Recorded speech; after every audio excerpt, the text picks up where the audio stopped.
ഉപദേശിക്കുന്നത് നിർത്തിവെക്കുക, നല്ല ആളുകൾ തെമ്മാടികളോട് വിട്ടുവീഴ്ച ചെയ്യുക, കണ്ണടക്കുക എന്നുള്ളത് ഇത് വലിയ കടുത്ത ഫിത്നയുടെ ഒരു അടയാളമായിട്ടാണ് വിശ്വാസം പറഞ്ഞത്. അതുകൊണ്ട് ഫിത്നകൾ അകന്നു പോകാനുള്ള മാർഗമാണ് നന്മ കൽപ്പിക്കുകയും തിന്മ വിരോധിക്കുകയും ചെയ്യുക, അതിൽ വിട്ടുവീഴ്ച ചെയ്യാതിരിക്കുക എന്നുള്ളത്. അതിൽ വിട്ടുവീഴ്ച ഇല്ലാത്തിടത്തോളം കാലം ഹൈറ് ബാക്കിയുണ്ട് എന്ന് നമുക്ക് പ്രതീക്ഷിക്കാം. അപ്പൊ പരസ്പരം നമ്മൾ ഉപദേശിക്കുക.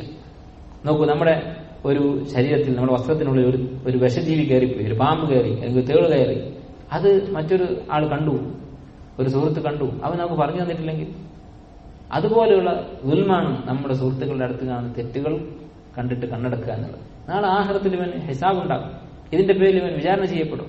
ദുനിയാവിൽ അത് പറഞ്ഞതിന്റെ പേരിൽ അവൻ നമ്മോട് പിണങ്ങിയാൽ തരക്കേടില്ല, നാളെ ആഖിറത്തിൽ അവൻ വിഷമിക്കുന്നതിനേക്കാൾ നല്ലത് അതാണ്. ഫുദൈൽ ഇബ്നു ഇയാദ് റഹിമഹുല്ലാഹ് പറഞ്ഞത് കാണാം, ഒരു മുഅ്മിൻ നന്മ കൽപ്പിക്കുകയും തിന്മ വിരോധിക്കുകയും ചെയ്യാൻ തീരുമാനിച്ചു കഴിഞ്ഞാൽ അവന് പിന്നെ സുഹൃത്തുക്കൾ ഉണ്ടാവുകയില്ല, കൂട്ടുകാരുണ്ടാവുകയില്ല. അദ്ദേഹം പറയുന്നത് താബഈങ്ങളുടെ കാലത്താണ്. ആലോചിക്കണം, അന്നത്തെ കാലത്ത് അദ്ദേഹം പറയുകയാണ്, നന്മ കൽപ്പിക്കുകയും തിന്മ വിരോധിക്കുകയും ചെയ്യും എന്ന് നിങ്ങൾ ഉറപ്പിച്ചാൽ, ഒരു തിന്മ കണ്ടാൽ പറയുക.